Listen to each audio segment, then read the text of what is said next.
Assalamualaikum warahmatullahi wabarakatuh. Perkenalkan, nama saya Naila Saropah. Saya adalah guru PAI di SMPN 5 Dente Teladas Kabupaten Tulang Bawang, Lampung. Saya adalah mahasiswi PPG Darjab Batch 2 UIN Wali Songo Semarang tahun 2024. NIM 240311702223. Pada kesempatan hari ini, hari Kamis tanggal 30 Januari tahun 2025, saya akan melaksanakan ujian kinerja praktek pembelajaran di kelas 7 fase D dengan materi pokok kondisi-kondisi diperbolehkannya rukso. Selamat menyaksikan. Punya siap, gerak. Kencang depan, gerak. Tegak, gerak.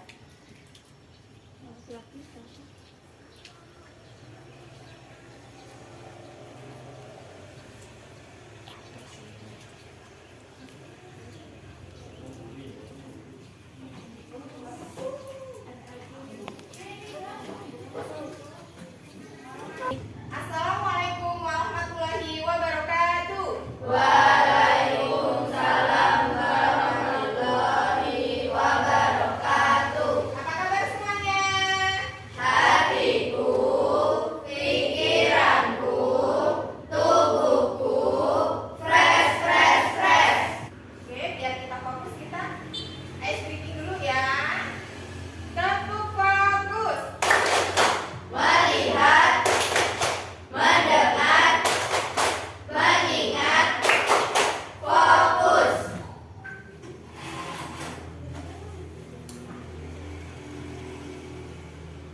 Kita menyanyikan lagu wajib nasional dulu ya.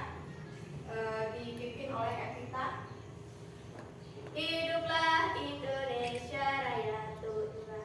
Indonesia, tanah airku, tanah tumpah darahku. Di sanalah aku berdiri, jadi pandu ibuku. Indonesia, kebangsaanku, bangsa dan tanah airku. Marilah kita berseru, Indonesia bersatu. Hiduplah tanahku, hiduplah negeriku, bangsaku, rakyatku semuanya. Bangunlah jiwanya, bangunlah badannya, untuk Indonesia Raya. Indonesia Raya, merdeka, merdeka, tanahku, negeriku yang ku cinta. Indonesia Raya, merdeka, merdeka, hiduplah Indonesia Raya. Indonesia Raya, merdeka, merdeka, tanahku, negeriku yang ku cinta. Indonesia Raya, merdeka, merdeka, hiduplah Indonesia Raya. Baik anak-anak, sebelum kita memulai pelajaran, kita berdoa dulu bersama-sama supaya hari ini kita dimudahkan untuk belajar. Silakan ketua kelas untuk memimpin doa. Punya siap, berdoa mulai. Bismillahirrahmanirrahim. Raditu billahi rabbal wa bil islami dinan wa bil muhammadin nabiyyan wa rasulah. Rabbi zidna ilma warzuqna fahma. Amin ya rabbal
diperbolehkan untuk rukhsah, ya.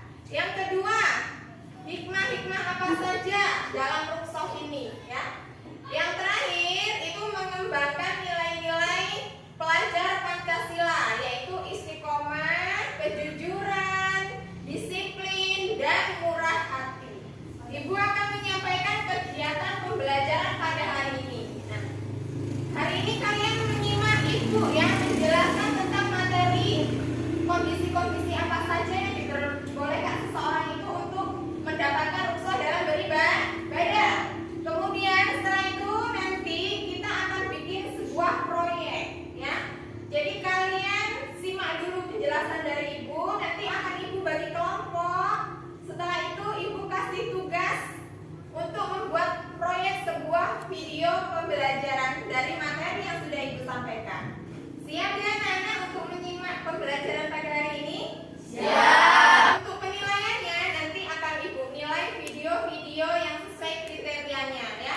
Dari materinya, kesesuaian materi yang disampaikan di dalam video, kekompakan dalam kelompok, dan lain-lain. Nanti akan ibu kasih LKPD-nya, ya. Setelah materi itu selesai ibu sampaikan.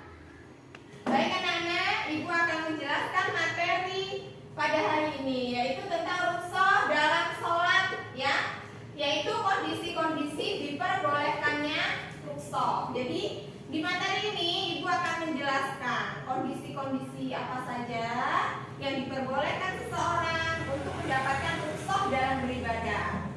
Yang selanjutnya yaitu kondisi apa saja yang menyebabkan seseorang mendapatkan rukhsah. Yang pertama, keterpaksaan, yaitu kondisi terpaksa karena tidak ada makanan atau minuman lain. Nah, dalam kondisi ini, ya, misalnya nih kalian berada di suatu tempat, ya, di suatu tempat yang di situ itu tidak ada makanan atau minuman yang halal, ya. Contohnya di atas gunung. Di atas gunung ngapain? Di atas gunung misalnya kalian camping atau sedang jelajah alam, ya. Di situ nggak ada makanan, kondisinya tersesat. Bekal yang kalian bawa itu habis, jadi nggak ada lagi stok makanan. Nah, di situ ada babi lewat, ya. Nah, kalian sedang kondisinya itu sedang kemarau, jadi nggak ada daun-daunan, kering semua. Adanya babi lewat, boleh nggak dimakan? Boleh, ya, karena alasannya untuk bertahan hidup. Takutnya kalau tidak makan nyawanya akan terancam. Itu boleh, tapi dalam kondisi tertentu, ya. Tidak semua kondisi itu diperbolehkan, karena makanan tersebut itu hukum aslinya adalah haram dimakan. Tapi ya, makannya itu nggak boleh berlebihan, ya. Secukupnya saja. Udah kuat untuk berdiri, lanjutkan perjalanan lagi. Siapa tahu nanti di depan ada ketemu makanan yang halal. Demikian juga dengan minum-minuman, ya. Dengan minuman misalnya itu kondisinya itu sedang tadi, ya, di dalam perjalanan, ya, di naik gunung, terus kemudian itu kalian stok minumannya habis, kondisinya kekeringan. Kemudian nggak ada air sama sekali, sungainya kering semua, ya, dedaunan nggak ada. Terus ada teman yang non muslim misalnya, dia itu ke gunung membawa arak atau membawa minuman keras. Gimana Bu? Boleh nggak Bu minum minuman tersebut? Karena kondisinya itu sudah sangat lemas dan mengancam nyawa. Nah, itu diperbolehkan karena dalam kondisi darurat, ya. Itu hanya dalam kondisi tertentu, nggak semua kondisi itu diperbolehkan. Jadi kalau kalian di sini di rumah banyak minuman, banyak air, ya, banyak air macam-macam, mau minum apa saja banyak, ya. Jangan sekali-kali mencicipi minum-minuman atau makanan yang haram, karena kita banyak sekali stok makanan dan minuman yang halal, ya. Yang selanjutnya yaitu lupa, yaitu kondisi tidak mampu berpikir atau tidak ingat dengan hukum yang dipikulnya. Contohnya seperti apa? Contohnya itu misal kalian itu punya ya, sakit lemah jantung itu kan kadang bisa pingsan kapan saja, ya kan? Nah, pada waktu itu kalian itu pingsannya itu mau zuhur. Nah, siumannya itu sudah lewat, ya, sudah lewat waktu zuhur, jadi enggak sempat sholat zuhur. Nah, itu keringanannya boleh diberikan kepada orang tersebut. Apa? Boleh menjalankan sholat setelah dia sadar. Atau lagi ada yang dalam kondisi dia itu bangun masih linglung, terus yang di dekatnya itu ada makanan yang haram, dia makan tapi kondisinya itu linglung, ya nggak bisa berpikir dengan normal. Dia ada minum minuman keras, dia minum, ada makanan yang haram, dia makan. Nah, itu kondisi tersebut, orang tersebut itu tidak berdosa karena ingatannya belum pulih, ya. Nah, itu boleh, ya, karena hukum atau apa ya, pikiran yang normal itu belum muncul kembali di dalam ingatannya, makanya orang tersebut itu mendapatkan keringanan. Yang selanjutnya yaitu ketidaktahuan atau kebodohan, yaitu kondisi di mana seseorang tidak tahu yang dilakukan itu salah. Namun Allah tidak menyukai orang yang tidak memiliki ilmu, ya. Misal nih, di sekitar rumah kalian atau kalian mengenali saudara kalian itu nggak pernah, Bu, namanya bergaul. Rumahnya itu di tengah-tengah hutan, nggak pernah ngaji, ya, nggak pernah bertemu dengan ustadz atau orang yang memiliki ilmu. Terus orangnya nggak sekolah, otomatis kan nggak tahu ilmu tentang sholat, tentang puasa itu seperti apa, ya. Contoh kecil nih, misalnya orang tersebut sudah tua, Bu, tapi itu nggak bisa, Bu, berwudu yang benar seperti apa. Terus nggak tahu hukum makan babi, Bu, hukumnya haram itu dia tidak tahu, Bu. Taunya ya pokoknya dia makan apapun itu nggak tahu halal ataupun haram. Nah, dia makan. Dia emang benar-benar tidak tahu karena kebodohannya sendiri, karena tidak sekolah, tidak ngaji. Nah, itu diberikan keringanan karena dia benar-benar tidak tahu. Kecuali kalau seperti kita, ya, seperti kita ini, seperti kalian ini, kalian itu sekolah, ya kan? Kalian tahu makanan yang halal, makanan yang haram, tentang sholat itu hukumnya seperti apa, puasa itu seperti apa, kewajiban untuk siapa saja. Nah, kalau sudah tahu terus meninggalkan, itu tidak mendapatkan keringanan atau rukhsah. Tapi kalau orang yang benar-benar tidak tahu, itu mendapatkan keringanan. Tapi Allah itu tidak menyukai orang yang tidak memiliki ilmu, makanya harus menuntut ilmu. Karena kewajiban menuntut ilmu itu sebuah kewajiban bagi setiap orang Islam, ya. Yang selanjutnya dalam perjalanan musafir, ya. Contohnya seperti misal nih, kalian itu sedang dalam perjalanan naik haji, ya kan? Di dalam pesawat itu kan membawa airnya terbatas, ya. Membawa airnya terbatas. Jadi kalau bersuci boleh dengan tayamum, ya. Kalau di atas pesawat gimana, Bu? Tayamumnya nggak bisa pakai debu. Penggantinya apa? Dengan tisu, ya. Dengan tisu boleh.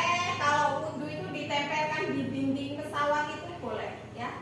Tempelkan di pesawat, ya, sesuai dengan gerakan tayamum itu boleh sekali, ya, karena itu merupakan salah satu dari keringanan. Yang selanjutnya, sakit diberi keringanan dalam ibadah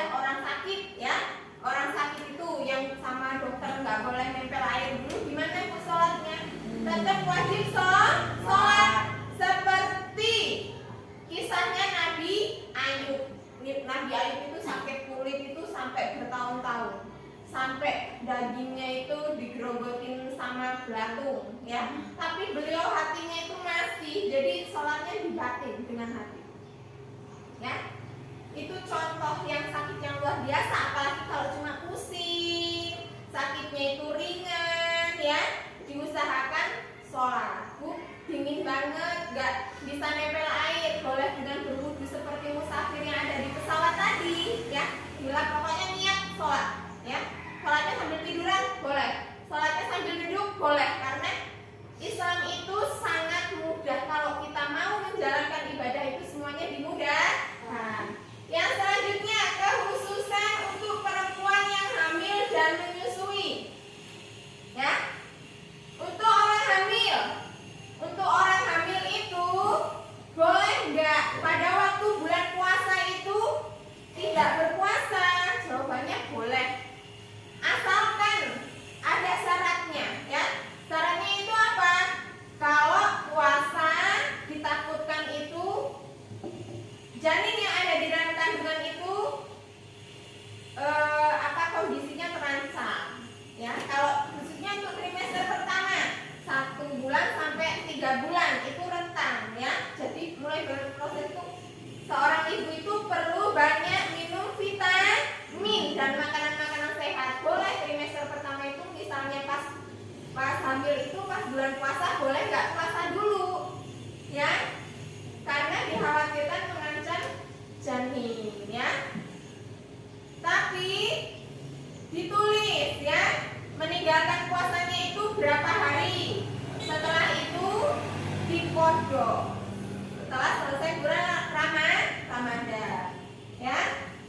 Nah terus yang menyusui juga seperti itu ya, sama ya. Kalau menyusui misal asinya itu sedikit Bu, kalau ditinggal puasa ya, jadi boleh pada waktu bulan puasa itu dia tidak berpuasa ya, tidak berpuasa, namun juga mengganti atau mengkodok puasa tersebut ketika selesai bulan Ramadan. Yang selanjutnya, orang tua renta juga mendapatkan rukso di kala puasa.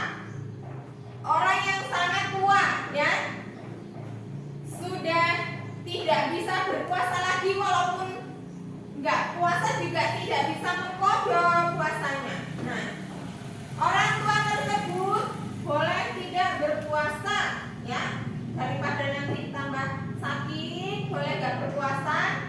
Cara menggantinya itu dengan membayar fidyah ya, atau makanan pokok yang ada pada daerah tersebut ya, kepada fakir dan miskin dan orang-orang yang layak mendapatkan zakat. Yang selanjutnya, dalam perkara-perkara khusus apa yang berkaitan dengan teknis pembayaran zakat dan pelaksanaan haji. Bagaimana contohnya? Orang yang sedang haji, kalau orang tersebut tua dan orang tersebut itu tidak bisa melaksanakan rukun haji, boleh dibadalkan. Apa itu dibadalkan? Boleh digantikan dengan orang lain. Jadi berangkat ke sana tapi dia misalnya nggak tawaf mengelilingi Ka'bah, itu kan wajib ya. Karena kondisinya itu sakit misalnya, boleh digantikan dengan orang lain ya. Terus kondisinya itu nggak bisa berdiri, boleh dengan memakai kursi roda, atau yang sama anaknya hajinya boleh digendong ya. Yang selanjutnya di sini hikmah rukhsah ya. Yang pertama, memudahkan melaksanakan syariat Islam ya. Karena kalau harus berdiri sholatnya, berarti hanya orang-orang yang mampu saja yang mampu berdiri ya kan. Orang yang sakit nggak bisa berdiri berarti nggak bisa sholat. Makanya diberikan rukhsah, bisa sambil berdiri, bisa sambil duduk, bisa sambil tiduran ya, untuk orang yang sakit. Yang kedua, istiqomah dalam beribadah, agar semua umat Islam itu nggak ada alasan untuk tidak beribadah. Diberi keringanan loh semuanya ya, mulai dari sholat, puasa, haji ada keringanannya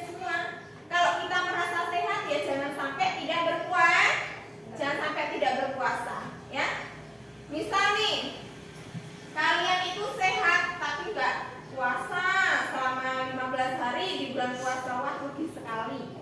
Yang rugi kita sendiri, bukan orang lain. Karena puasa itu ibadah kita langsung dengan Allah, ya. Jadi nggak ada alasan untuk tidak berpuasa kecuali kalau sakit, orang gila, boleh nggak puasa. Nggak ganti malah orang gila nggak dosa. Kalau dia orang gila, kita sehat ya.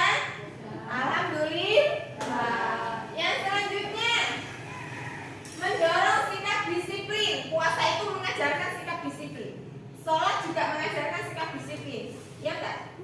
Iya, karena apa? Waktunya azan, waktunya sholat zuhur, jam berapa sampai jam berapa? Nah, berarti kan kita disiplin tuh melakukan 5 waktu sehari, ya. Nah, itu mengajarkan sikap disiplin. Di sekolah juga dipraktekkan sikap disiplin. Kenapa suruh pakai kaos kaki? Disuruh disiplin. Bukan nggak ada pengaruhnya dengan belajar, ada, ya. Itu untuk disiplin, ya. Kalian nanti di masyarakat akan kepakai, ya. Disiplin, kedisiplinan itu. Makanya belajar dari sholat. Terus yang terakhir, menumbuhkan kemurahan hati. Seperti kemurahan yang Allah berikan, ya. Allah memberikan kemurahan, ya. Kemurahan dalam beribadah ini, ya. Jadi kita sebagai umatnya, kita juga harus memiliki sifat murah hati kepada sesama. Baik anak-anak, Ibu sudah selesai menjelaskan materi pada hari ini. Apakah sudah paham? Sudah. Alhamdulillah. Silakan kalau ada yang mau bertanya, ada? Saya Bu, oke Evita. Kalau saya sakit, boleh nggak minum obat yang haram? Oke, pertanyaan Evita bagus sekali ya. Kalau sakit boleh nggak meminum obat yang haram? Ya, jawabannya itu ada 2 ya. Yang pertama boleh kalau kondisinya sudah mengancam nyawa, tapi nggak ada obat lagi, nggak ada pilihan lain selain obat tersebut yang haram. Boleh ya, kalau tidak ada pilihan obat lain yang halal. Nah, tapi kalau kondisinya itu belum genting ya, belum kritis, masih bisa minum obat yang halal, masih banyak ya, itu berusaha dulu dengan meminum obat yang halal. Gitu ya, kita sudah paham? Paham. Alhamdulillah. Baik anak-anak, sudah paham semua ya, insya Allah. Nah, setelah ini Ibu akan membagi kelompok ya. Nah, di dalam kelompok nanti akan ada tugas membuat proyek ya. Nah, di sini nanti kelompok 1, di sebelah sini kelompok 2, sebelah sini kelompok 3 ya. Nanti Ibu bagikan perintah dari tugas yang akan kalian buat ya. Baik anak-anak, kita akan kerja kelompok dulu ya.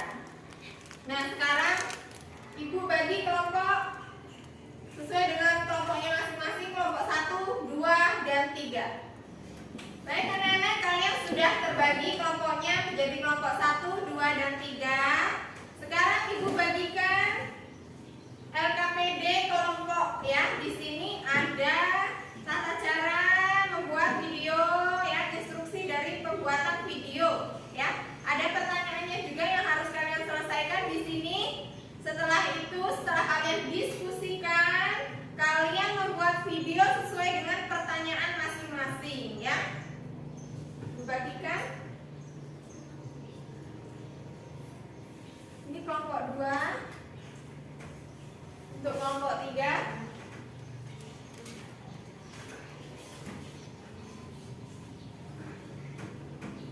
Nah, silakan kalian mendiskusikan proyek kalian bersama kelompok kalian masing-masing ya.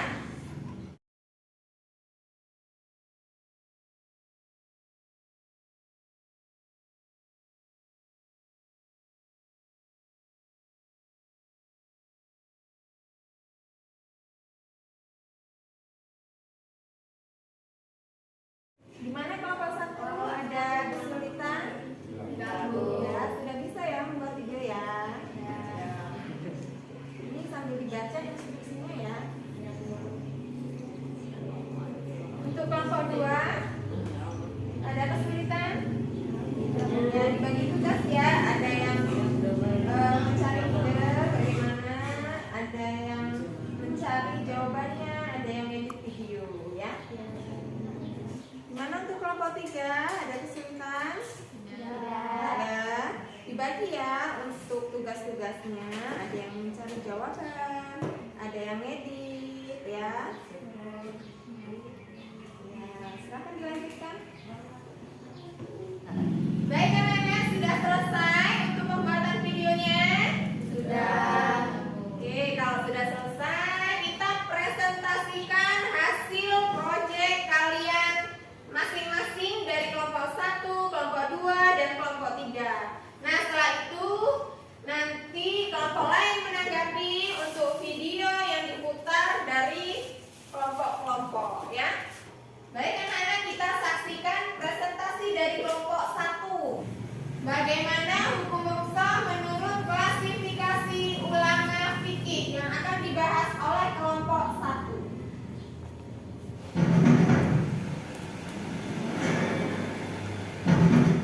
Assalamualaikum warahmatullahi wabarakatuh. Perkenalkan kami dari kelompok 1. Kami akan mempresentasikan Hukum wajib yaitu keringanan yang harus dikerjakan untuk menjaga kelangsungan hidup tetap yang memakan dari babi dalam kondisi darurat. 2. Putusan wajib yaitu keringanan yang dianjurkan untuk dikerjakan tentang puasa salat yaitu musafir. 3. Hukum mubah yaitu keringanan yang dibolehkan sebagai luar dari kurang dan dengan kami akhiri. Wassalamualaikum warahmatullahi wabarakatuh. Oke, kasih aplaus untuk kelompok 1. Oke, tadi video dari kelompok 1 sudah dipresentasikan. Sekarang video dari kelompok 2, yaitu apa yang menyebabkan seseorang mendapatkan rukso. Siap melihat? Siap. Oke. Assalamualaikum warahmatullahi wabarakatuh. Kami dari kelompok 2 akan mempresentasikan tentang apa yang menyebabkan seseorang mendapatkan rukso. 1. Ada ulama agama dan 2.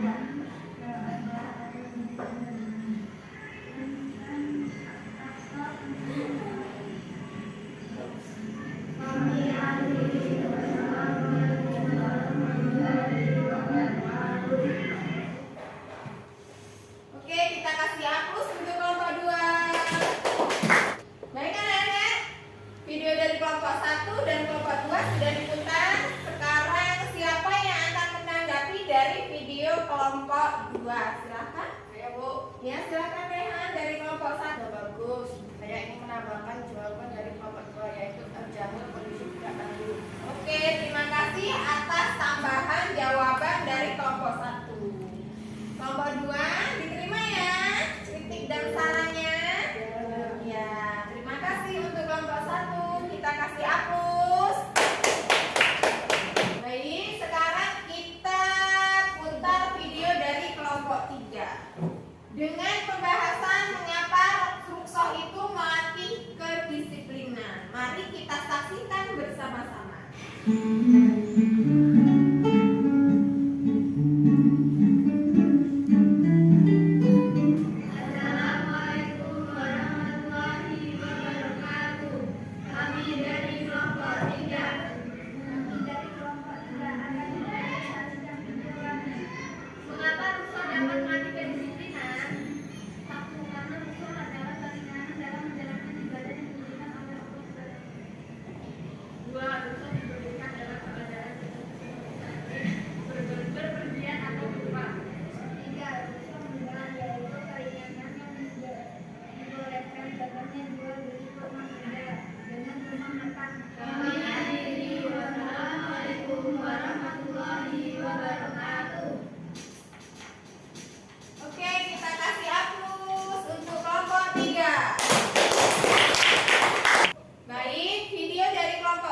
proyek yang bisa menghasilkan produk seperti video tadi, ya. Sudah paham semua tentang rusa dalam sholat? Sudah. Alhamdulillah.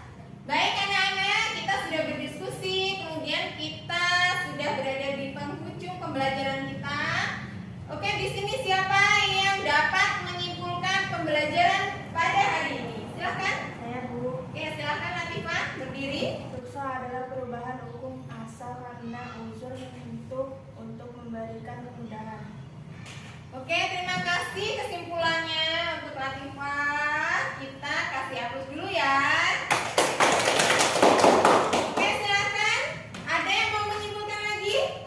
Saya Bu, Silakan Devi, simpulkan. Islam adalah agama yang mudah dan tidak menghendaki kesukaran, dan rusa merupakan kasih sayang Allah Subhanahu wa taala kepada hambanya. Oke, terima kasih untuk Devi, kita kasih hapus. Kesimpulannya, Islam itu tidak menghendaki kesukaran. Islam itu sangat memberikan kemudahan-kemudahan bagi hambanya dalam ibadah maupun dalam hal-hal yang lain. Baik anak-anak, kita sudah selesai menyelesaikan pelajaran pada hari ini. Untuk selanjutnya, dalam minggu depan kita akan membahas tentang sholat jamak dan qashar, ya. Untuk persiapannya silakan kalian persiapkan belajar di rumah terlebih dahulu, ya. Nah, sebelum kita pulang, kita ice breaking dulu ya biar kita semangat, ya. Siap? Siap. Selamat pagi. Selamat siang. Selamat malam. Oke, tepuk tangan untuk kita semua. Sebelum kita mengakhiri pembelajaran kita pada hari ini, alangkah baiknya kita melakukan berdoa dulu sebelum pulang supaya kita dilindungi oleh Allah sampai di rumah. Silakan ketua kelas untuk memimpin doa.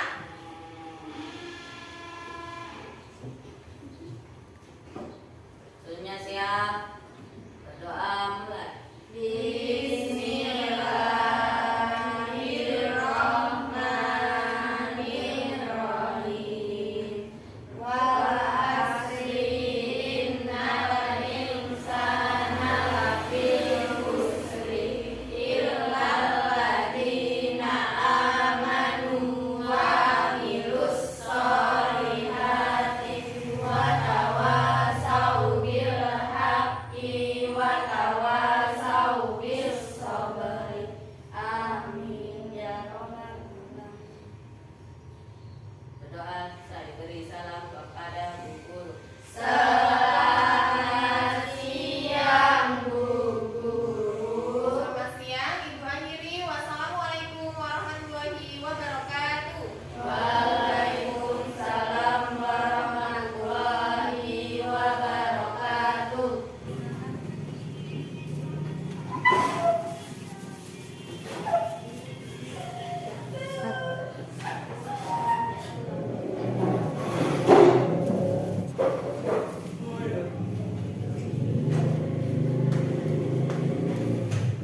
The Bluetooth device is ready to pair.